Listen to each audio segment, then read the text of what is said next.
In the first part of the program, you heard about Tagore's writings on childhood and new adulthood, শৈশব থেকে নবযৌবন. In the second part, we will work with Tagore's writings on প্রেম, প্রকৃতি ও মানবী, love, nature and women. In the prime of his youth, Tagore wrote Bhanusingher Podaboli in Brojaboli. Based on Joyadev's Gita Gobindo, the sonnet depicts a love story of Radha and Krishna in the flower gardens of Vrindavan. गहन कुसुम कुंज माज मृदुल मधुर वंशी बाज बिसरे त्रास लोक लाज सजनियाओ आओ लो गहन कुसुम कुंज माज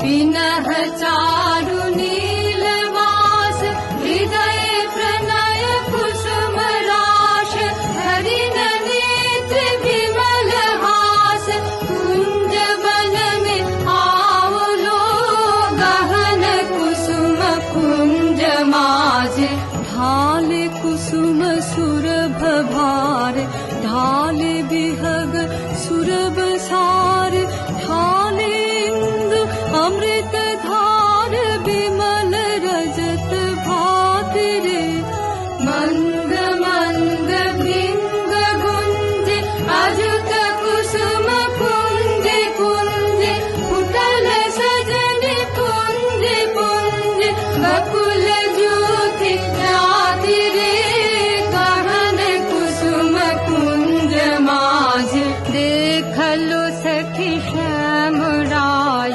नयन प्रेम उथल जाय मधुर बदन अमृत सदन चंद्रमाय निंदी छे आओ आओ सजन वृंद हे रब सखी श्री गोविंद श्याम को पधार बिंद भानु सिंह बंदी छे गहन कुसुम कुंज माज मृदुल मधुर वंशी बाज बिसरे त्रास लोक लाज सजनियाओ आओ लो गहन कुसुम कुंज माजे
शत शत पाद मोदित मयूर नाचत मोतिया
Following his return from London between 1891 and 1901, young Rabindranath was sent off to manage the family estates in Shilaidaho in Kushtia district, now in Bangladesh.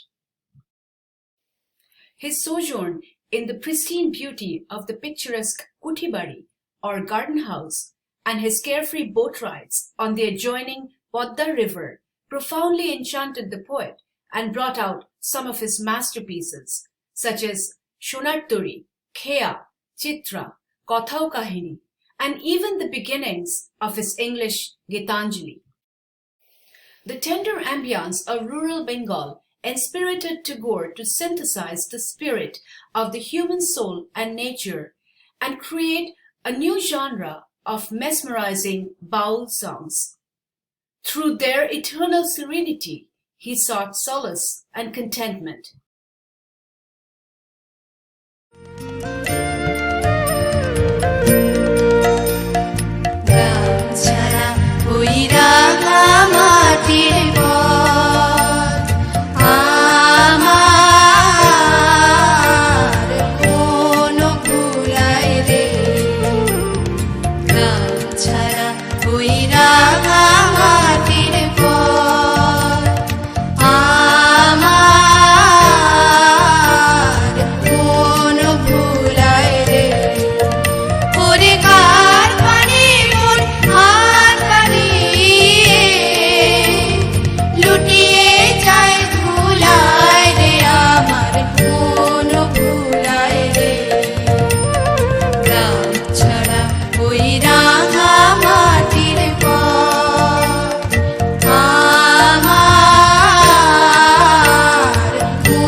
Nature, Prakriti, has repeatedly appeared in Tagore's works. The month of Boishakh is personified as Rudra, the enraged Shiva. Sravan is a blue sari-clad dusky damsel. And Boshanto, a vivacious young man, Anando Boshanto. বিশ্বের এই কঠিন সময় দাঁড়িয়ে আজ কবিগুরুর জন্মদিনে তার বৈশাখ কবিতাটি খুব প্রাসঙ্গিক বলে মনে হলো। হে ভৈরব, হে রুদ্র বৈশাখ, ধুলায় ধূসর রুক্ষ উড্ডীন পিঙ্গল জটাজাল, তপঃ ক্লিষ্ট তপ্ত তনু, মুখে তুলি বিষান ভয়াল, কারে দাও ডাক। হে ভৈরব, হে রুদ্র বৈশাখ, ছায়ামূর্তি যত অনুচর দগ্ধ তাম্র দিগন্তের কোন ছিদ্র হতে ছুটে আসে, কি ভীষ্ম অদৃশ্য নৃত্যে মাতি উঠি মধ্যাহ্ন আকাশে। নিঃশব্দ প্রখর, ছায়ামূর্তি তব অনুচর। মত্তশ্রমে শশিছে হুতাশ, রহি রহি দহি দহি উগ্র বেগে উঠিছে ঘুরিয়া, আবর্তিয়া তৃণপর্ণ ঘূর্ণ ছন্দে শূন্যে আলোরিয়া চূর্ণ রেণুরাস। মত্তশ্রমে শশিছে হুতাশ, দীপ্ত চক্ষু হে শীর্ণ সন্ন্যাসী, পদ্মাসনে বস আসি, রক্ত নেত্র তুলিয়া ললাটে, শুষ্ক জল নদী তীরে, শস্য শূন্য ত্রিষাদীর্ণ মাঠে, উদাসী প্রবাসী দীপ্ত চক্ষু হে শীর্ণ সন্ন্যাসী। জ্বলিতেছে সম্মুখে তোমার লোলুপ চিতাগ্নি শিখা, লেহি লেহি বিরাট অম্বর, নিখিলের পরিত্যক্ত মৃতস্তূপ বিগত বৎসর করি ভস্য সার, চিতা জলে সম্মুখে তোমার। হে বৈরাগী কর শান্তি পাঠ, উদার উদাস কণ্ঠ যাক ছুটে দক্ষিণ বামে, যাক নদী পার হয়ে, যাক চলি গ্রাম হতে গ্রামে, পূর্ণ করি মার। হে বৈরাগী কর শান্তি পাঠ। সকরুণ তব মন্ত্র সাথে মর্মভেদী যত দুঃখ বিস্তারিয়া যাক বিশ্বপরে, ক্লান্ত কপতের কণ্ঠে ক্ষীণ জাহ্নবীর শ্রান্তস্বরে, অশ্বত্থ ছায়াতে সকরুণ তব মন্ত্র সাথে। দুঃখ সুখ আশা ও নৈরাশ তোমার ফুৎকার ক্ষুব্ধ ধূলা সমৌরুক গগনে, ভরে দিক নিকুঞ্জের স্খলিত ফুলের গন্ধ শনে, আকুল আকাশ। দুঃখ সুখ আশা ও নৈরাশ তোমার গেরুয়া বস্ত্রাঞ্চল দাও পাতি নভস্থলে, বিশাল বৈরাগ্যে আবরিয়া, জরা মৃত্যু ক্ষুধা তৃষ্ণা লক্ষ কোটি নর নারী হিয়া, চিন্তায় বিকল দাও পাতি গেরুয়া অঞ্চল। ছাড়ো ডাক হে রুদ্র বৈশাখ, ভাঙিয়া মধ্যাহ্ন তন্দ্রা, জাগি উঠি বাহিরি বোদারে, চেয়ে রব প্রাণী শূন্য দগ্ধ তৃণদিগন্তের পারে, নিস্তব্ধ নির্বাক। হে ভৈরব হে রুদ্র বৈশাখ।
কবিবর কবে কোন বিস্মৃত বরসে, কোন পুণ্য আষাঢ়ের প্রথম দিবসে লিখেছিলে মেঘদূত।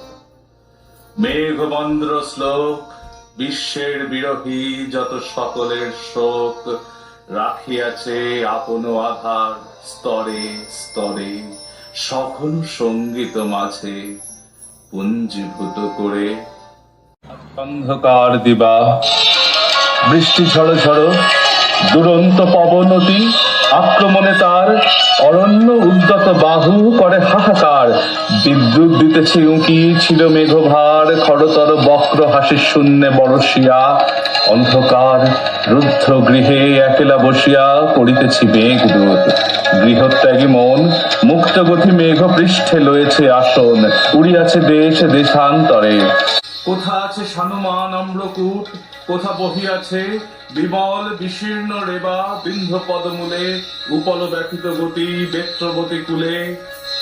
পরিণত ফলশ্যাম জম্বুবন উচ্ছায়ে, কোথায় দশার্ণ গ্রাম রয়েছে লুকায়ে, প্রস্ফুটিত কেতকীর বেড়া দিয়ে ঘেরা। পথতরু শাখে কোথা গ্রাম বিহঙ্গেরা, বর্ষায় বাঁধিছে নীর কলরব ঘিরে। বনস্পতি না জানি সে কোন নদী তীরে, যুথিবন বিহারিণী বনাঙ্গনা ফিরে। তপ্ত কপলের তাপে ক্লান্ত কর্ণোৎপল, মেঘের ছায়ার লাগি হতেছে বিকল। ভ্রুবিলাস শেখে নাই কারা সেই নারী, জনপদ বধূ জন গগনে নেহারি। ঘন ঘটা ঊর্ধ্ব নেত্রে চাহে মেঘ পানে, ঘন নীল ছায়া পড়ে শুনিল নয়নে। কোন মেঘ শ্যাম শৈলে মুক্ত সিদ্ধাঙ্গনা, স্নিগ্ধ নবঘন হেরি আছিল উন্মনা। শিলাতলে সহসা আসিতে মহাঝড়, চকিতে চকিতে হয়ে ভয় জড়সর। সম্বরী বসন ফিরে গুহাশ্রয়ে খুঁজি, বলে মাগো গিরিশৈর উড়াইল বুঝি। কোথায় অবন্তিপুরী নির্বন্ধা তটিনী, কোথায় শিপ্রা নদী তীরে হেরে উজ্জয়িনী। সমহিমত ছায়া সেটা নিশিদি প্রহরে, প্রণয় চাঞ্চল্যী ভবন শিখরে। সুপ্ত পারাবত শুধু বিরহী বিকারে, রমণী বাহির হয় প্রেম অভিসারে। সূচিবেদ্য অন্ধকারে রাজপথ মাঝে, কচ্ছিত বিদ্যুতালোকে কোথা সে বিরাজে। ব্রহ্মাবর্তে কুরুক্ষেত্র কোথা কঙ্খল, যেথা সেই জন্তু কন্যা যৌবন চঞ্চল। গৌরীর ভুরু কুটি ভঙ্গি করি অবহেলা, হেনল পরিচ্ছ্বাস ছলে করিতেছে খেলা। লয়ে দুর্যতির জটা চন্দ্রকর জল। আবার হারায়ে যায় হেরি চারিধার, বৃষ্টি পড়ে অবিশ্রাম ঘনায়ে আধার। আসিছে নির্জন নিশা প্রান্তরের শেষে, কেঁদে চলিয়াছে বায়ু অকুল উদ্দেশে। ভাবিতেছি অর্ধরাত্রি অনিদ্র নয়ান, কেড়িয়েছে হেন সাপ কেন ব্যবধান। কেন ঊর্ধ্বেছে কাঁদে রুদ্ধ মনোরথ, কেন প্রেম আপনার নাহি পায় পথ। সশরীরে কোন নর গেছে সেইখানে, মানস সরসী তীরে বিরহ শয়ানে। রবিহীন মণিদীপ্ত প্রদোষের দেশে, জগতের নদী গিরি সকলের শেষে।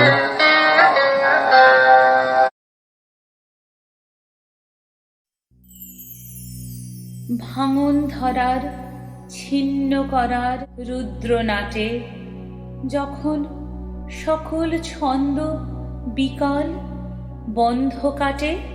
মুক্তি পাগল বৈরাগীদের চিত্ততলে, প্রেম সাধনার হোম হুতাসন জ্বলবে তবে। লাবণ্যে পূর্ণ প্রাণ প্রাণে সোহে, এই লাবণ্যে পূর্ণ প্রাণ প্রাণে সোহে। আনন্দ বসন্ত সমাগমে, এই লাবণ্যে পূর্ণ প্রাণ প্রাণে সোহে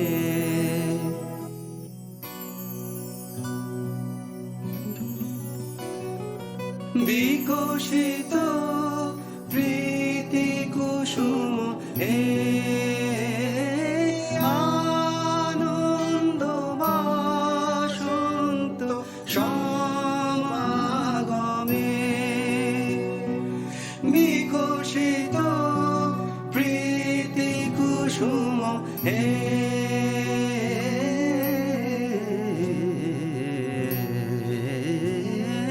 বিকশিত প্রীতি কুসুম পুলকিত চিত কারণে একিলা পুণ্যে পূর্ণ প্রাণ প্রাণে সোহে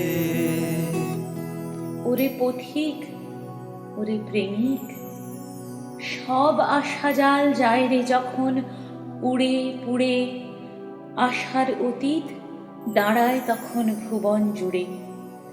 স্তব্ধ বাণী নীরব সুরে কথা কবে, আয় রে তবে, আয় রে তবে প্রলয় গানের মহোৎসবে, আয় রে তবে প্রলয় গানের মহোৎসবে।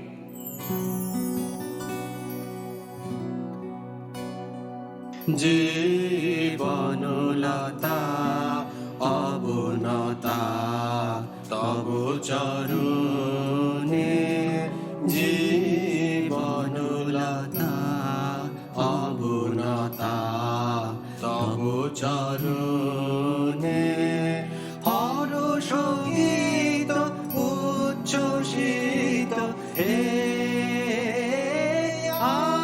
আনন্দ বাসন্ত সমাগমে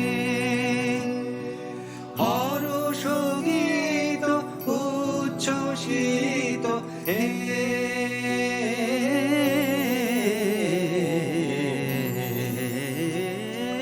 হরষ গীত উচ্ছ্বসিত কিরণ মগন গগনে একিলা বনে পূর্ণ প্রাণ প্রাণে সোহে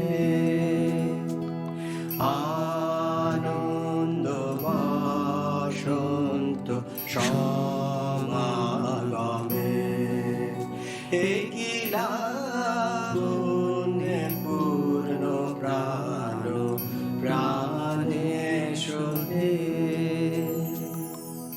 যখন সকল ছন্দ বিকল বন্ধ কাটে, মুক্তি পাগল বৈরাগীদের চিত্ততলে প্রেম সাধনার হোম হুতাসন জ্বলবে তবে, প্রেম সাধনার হোম হুতাসন জ্বলবে তবে।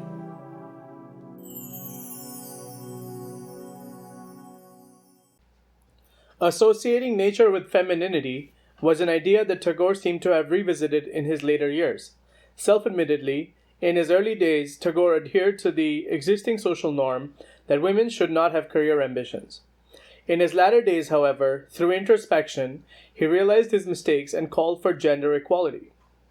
In his short story Dorpohoron, Tagore depicts the emotional turmoil and subsequent transformation of a self-proclaimed Renaissance man who represses his wife Nijhorini's literary career, believing it to be unfeminine.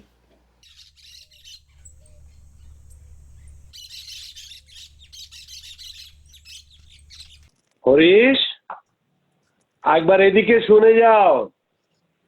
আগে বাবা বলুন। বসো, কিছু প্রয়োজনীয় কথা বলার আছে। খুব মন দিয়ে বিবেচনা সহকারে শোনো। আগে তোমার মাতৃদেবী গত হয়েছেন সে আজ অনেক বছর হলো। তখন থেকেই আমাদের সংসার একেবারে ভাঙাচোরা। এখানে লক্ষ্মী স্থাপন নিতান্তই প্রয়োজন। আমি তোমার বিয়ের কথা বলতে চাইছি, বুঝেছো নিশ্চয়? আগে বুঝেছি, কিন্তু বাবা, আমার পড়াশোনা যে এখনো শেষ হয়নি। বিয়ের পর পড়াশুনো বন্ধ হয়ে যাওয়ার তো কোনো দরকার দেখি না। তোমার বয়স 17 পুরে 18 হয়ে গেছে। মা লক্ষ্মী যাকে বেছে রেখেছি তোমার জন্য, তার বয়স 12, নাম নির্ঝরিণী। পড়াশুনো তোমাদের বিয়ের পরও যাতে চলে, সে দেখার ভার আমার। আর কিছু বলার আছে তোমার? আগে না বাবা, আপনি যা ভালো বুঝবেন।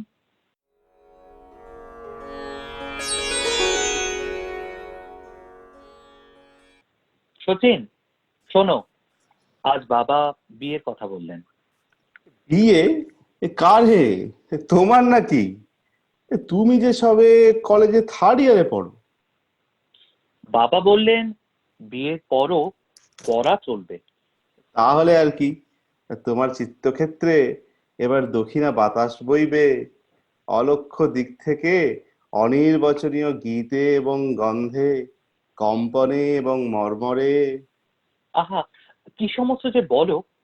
তবে হ্যাঁ, মন যে আমার উৎসুক হয়নি এই কথা তো বলতে পারিনি। তোমার কাছে আর কি বা লুকাবো। তা বৌঠানের নামটি কি ভাই? নির্ঝরিণী। নামটি বড় সুললিত, কি বলো? হ্যাঁ, আর সে নাম তো তোমার কানের ভিতর দিয়া মরমে পশিল গো, আকুল করিল মোর প্রাণ।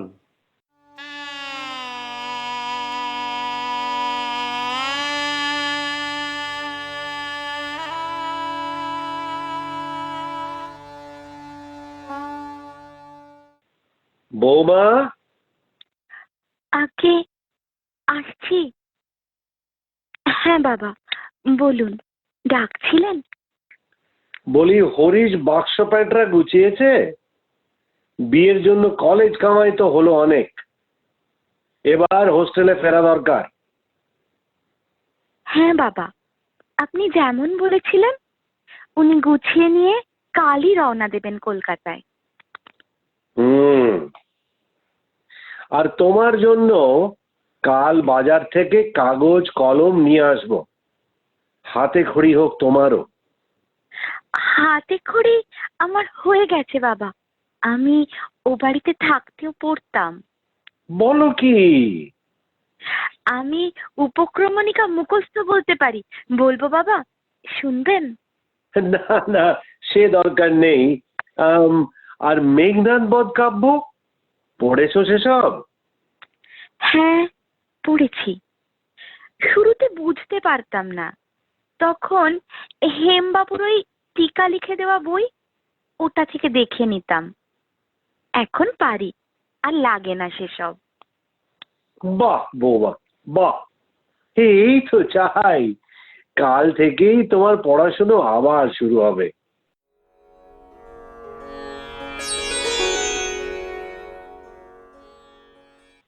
কি হে হরিশ, বৌঠানকে ছেড়ে আসতে কষ্ট হলো না?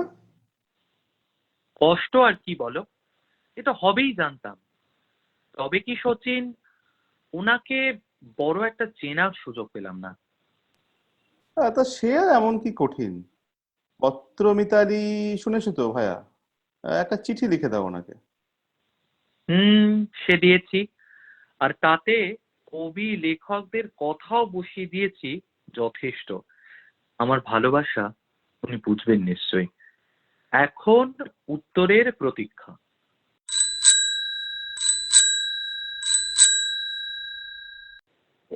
এই যে চিঠি এলো, খুলে দেখি এবার।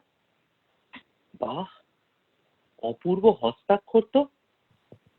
আরে এ কি, উনি যে জানেন আগের চিঠির উক্তিগুলো কাদের লেখা। ইস, চিঠি। কি হরিশ, এলো তোমার জবাবি চিঠি? হ্যাঁ ভাই, এই যে সেটাই পড়ছি। দেখো কি অসাধারণ লেখনীয় না? বাহ, এ তো অদ্ভুত সুন্দর। ভাগ্য করে এমন স্ত্রী পেয়েছে হরিশ। তুমি পড়ো, আমি যাই এখন। ভাগ্য বললো কেন? আমায় কি তাহলে নির্ঝরিণীর তুলনায় অযোগ্য বলতে চাইলো? যাই হোক, চিঠির চেয়ে সাক্ষাৎই ভালো আমার।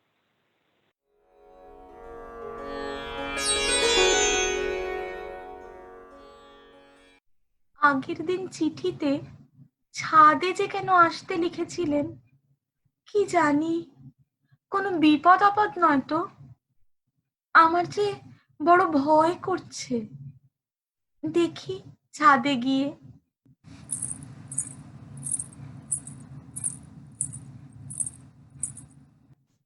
এসো, দেখো তো নিজের বাড়িতেই কেমন গোপনে দেখা করতে হচ্ছে। সে কি, আপনি এখানে এখন? আহ, আবার আপনি কেন? তুমি তো ভালো। আচ্ছা, সে না হয় হবে। আপনার মানে তোমার তো কলকাতায় থাকার কথা এখন। কলেজ চলছে তো, নাকি আগে আগে কোনো ছুটি পড়ে গেল? আহা, ছুটি টুটি নয়, তোমার সাথে দেখা করতে এলাম। হ্যাঁ, তুমি যে কি বলো। কেন পারি না আসতে দেখা করতে? না মানে তোমার ক্লাসের কত ক্ষতি হয়ে যাবে। ইস, খামোখা। আমাদের দেখা হবে, কথা হবে, এ কি কম হলো? বিশ্বজগতে কিছুই একেবারে নষ্ট হয় না নির্ঝর। এক আকারে যা ক্ষতি, অন্য আকারে তাই লাভ। কি যে বলো না তুমি।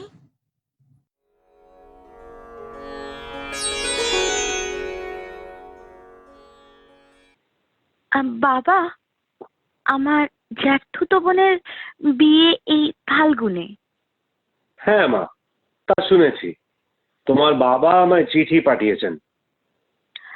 আমি কি বোনকে আইবুড়ো ভাতের জন্য নিমন্ত্রণ করতে পারি? হা হা মা, এ কেমন কথা হলো? এ কি তোমার নিজের বাড়ি নয়? তুমি ডাকো ওদের। হ্যাঁ, তোমার যেদিন মনে হয় ডাকো। আচ্ছা বাবা, আর এটা একটু দেখে দেবেন। এই কবিতাটা আমি আমার বোনের জন্য লিখেছি। ও আমার বড়ই স্নেহের পাত্রী। বাহ, বোমা খুব চমৎকার হয়েছে। বাহ, ভারী প্রাঞ্জল বর্ণনা, চমৎকার নৈপুণ্য। আমার সব বন্ধুদেরও গিয়ে দেখাই। আর এই যে ইনি এলেন। তা বৌমা, হরিশ যে বাংলা চিঠিগুলো লেখে তার বানানটা তুমি দেখে দাও না কেন? আমাকে এক চিঠি লিখেছে, তাতে সে জগদীন্দ্র বানানে দীর্ঘই বসিয়েছে। না না বাবা, কি যে বলেন, উনি ইংরেজিতে কত কি জানেন।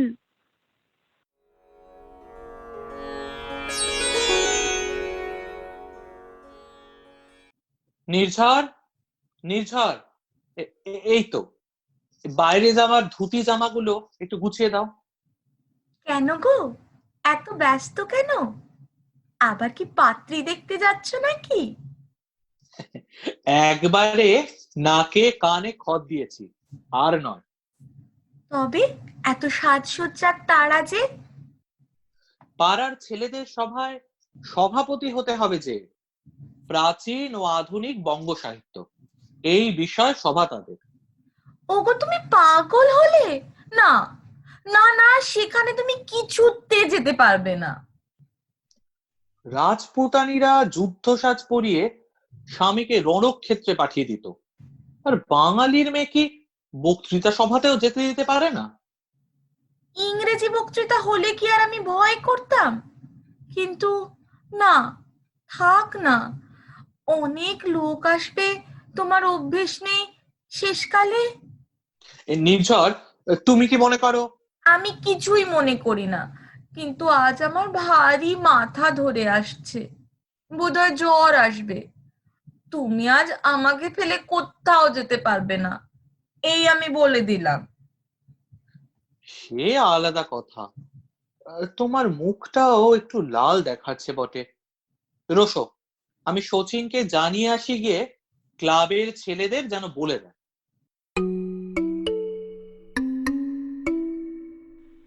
শচীন, তোমার বৌঠান আজ সভায় যেতে বারণ করলেন। ওর জ্বর আসছে মনে হলো। অবশ্যই নির্ঝরের গালের লালটা সভাস্থলে আমার দুরবস্থা কল্পনা করে লজ্জায় নয় তো? কি বলো ভাই, বউঠান ভরসা করতে পারলেন না? না না, আর সব ভালো হলো বটে, কিন্তু বাংলা বিদ্যা নিয়ে তোমার প্রতি বউঠানের যে সংশয়, এটা কি ভালো? বাইরের লোকে শুনলে কি ভাববে বলো দেখি? ঠিকই বলেছ, এর একটা বিহিত করতে হবে। দেখি। সে যেন আসবে, আমার মন বলেছে হাসির পরে, তাই তো চোখের জল গলেছে। আমার মন বলেছে সে যেন আসবে।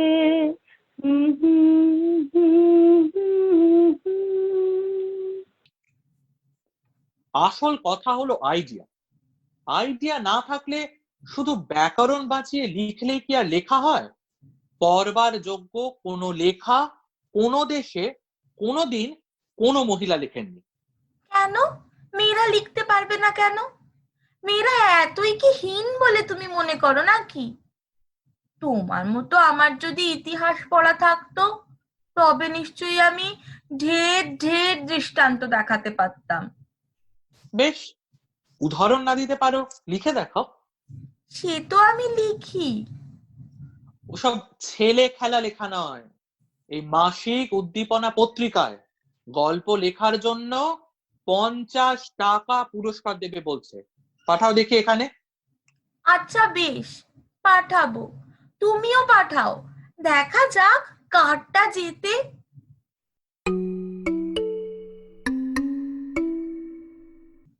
উফ, অনেকগুলো ইংরেজি গল্প ভেঙে চুরে মুক্ত সেচে কাঠামো বানিয়েছি আমার গল্পের। এ প্লটের কোনো মার নেই। তবে কি না, বাংলাদেশে ঘটনা ঘটা অসম্ভব। পাঞ্জাবের সীমান্তকে আমার গল্পের পটভূমি করি। উফ, কত কাজ! আমার কি নাওয়া খাওয়ার সময় আছে? আমার ঘাট হয়েছে এই প্রতিযোগিতায় রাজি হয়ে। এনার তো নাওয়া খাওয়া ঘুমের ঠিক রইল না আর। মাছের ঝোলের বাটিতে ডাল ঢালছেন, দুধের বাটিতে জল। ওগো শুনছো? আমার মাথা খাও। তোমাকে আর গল্প লিখতে হবে না, আমি হার মানছি।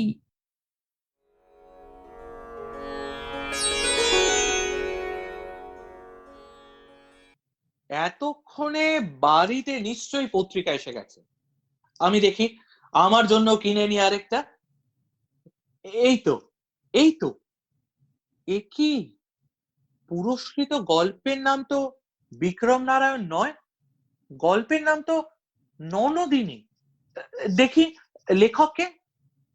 তাহলে নির্ঝরিণী কি আরো কেউ আছেন?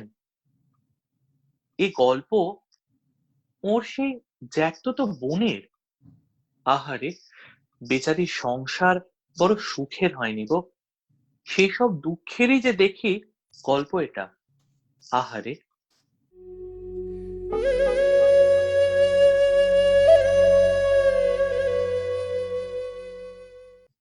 ও, তুমি এসে গেছো?